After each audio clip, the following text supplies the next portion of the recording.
The people who got last names first got them for legal reasons, because they had interaction with courts, because they paid taxes, because they were conscripted. The history of permanent patronyms is an index of interaction, the frequency of interaction with the state.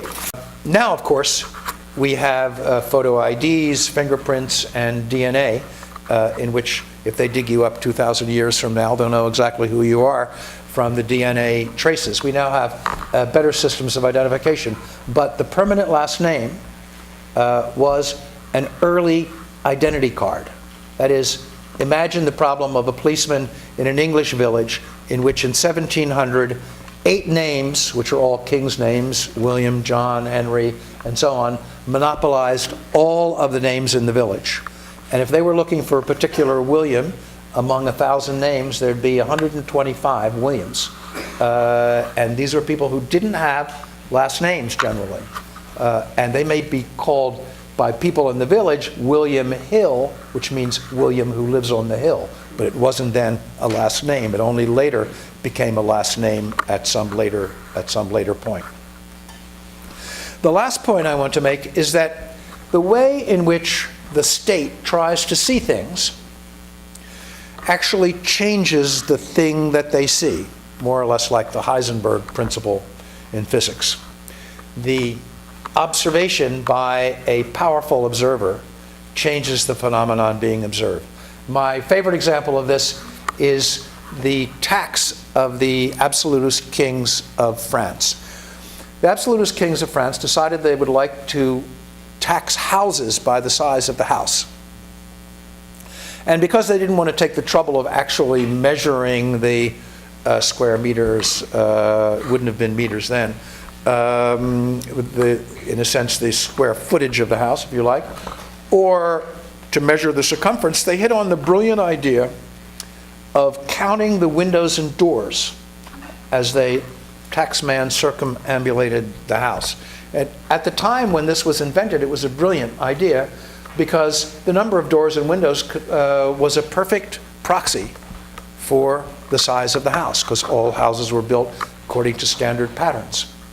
Well, you can imagine what happened. For the next 250 years, anyone building a house or anyone repairing a house made sure that it had as few apertures as possible so that its tax was minimized. And so you can think of 7 or 8 generations as choking from the smoke that no longer had an outlet from these houses because they built them in order to avoid this particular observation that got to be the way to collect the tax.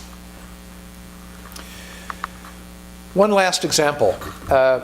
Napoleon tried, if you like, the largest project of central administration in French history. And one of the ideas he had that was actually, in its initial conception, was respectful of local practice, was his effort to codify land tenure in all of France. You had different forms of land tenure in Brittany, in Normandy, in Languedoc, in Provence, in the Strasbourg area. And all of these people had different crop regimes. They had different common property that they managed in different way, different grazing rights, different rights to wood, and so on. And so Napoleon began with the idea that he would send teams into these areas, if you like, land reform teams, we'll come back to that later, who would ask local people what the land tenure system was in that area.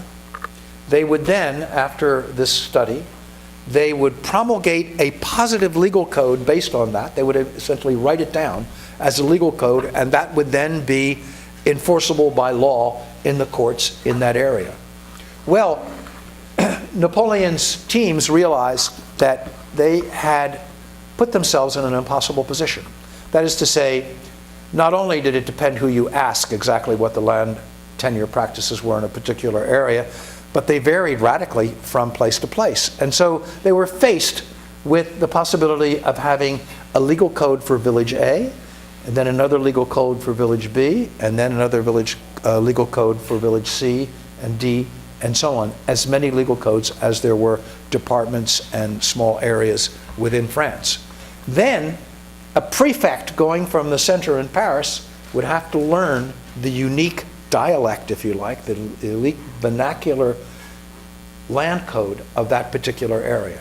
They decided that they could not have a central administration, they could not have a tax regime, they could not have a national market and land unless they had the same individual freehold property all over France. So they scrapped the original idea and went back to creating something very much like the North Atlantic model of individual freehold property all over France, with the idea that this would create a national market and land, and it would be possible for entrepreneurs and so on to buy land and put it to its highest use. Standardization of this kind was, first of all, a national project. That is to say, all nation states originally treated their own periphery within the nation state as a colony that had to be colonized, that had to be brought into shape, that had to be standardized, that had to be homogenized in order to be made part of the nation. It was said of France that France had a state before it had a nation, and therefore the job of the French state was to create a French nation, to create Frenchmen. This involved making standardized weights and measures.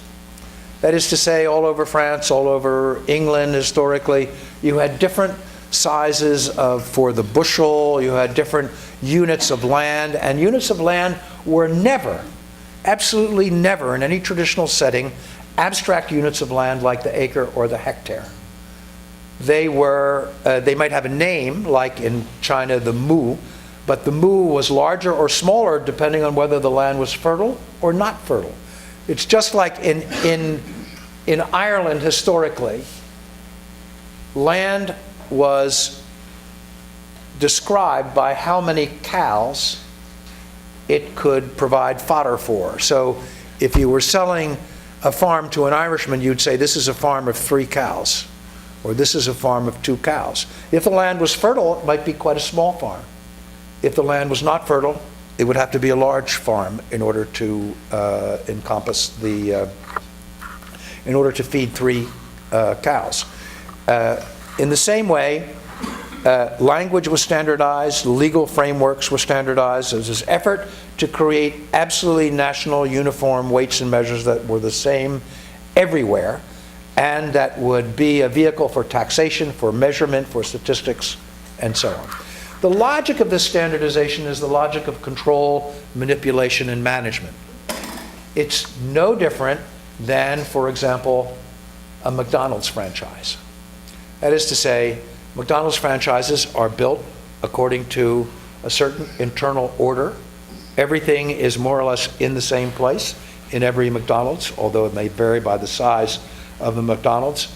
And so the patties are in one place, the freezer is in another place, the fryers are in another place. It's wired according to a central plan. When you do the franchise, you actually set up the franchise exactly the way in which they describe it architecturally in terms of its wiring and layout. And it means, you can see this instantly, this means that someone who comes from central franchise management can come with a checklist. And since these are not idiosyncratic little enterprises, they can systematically check off everything, and they can, if you like, control for quality, for cleanliness, for management techniques, and so on, because each of these is a homogeneous unit. In the same way, it's a module. That is to say, McDonald's is a standardizing module.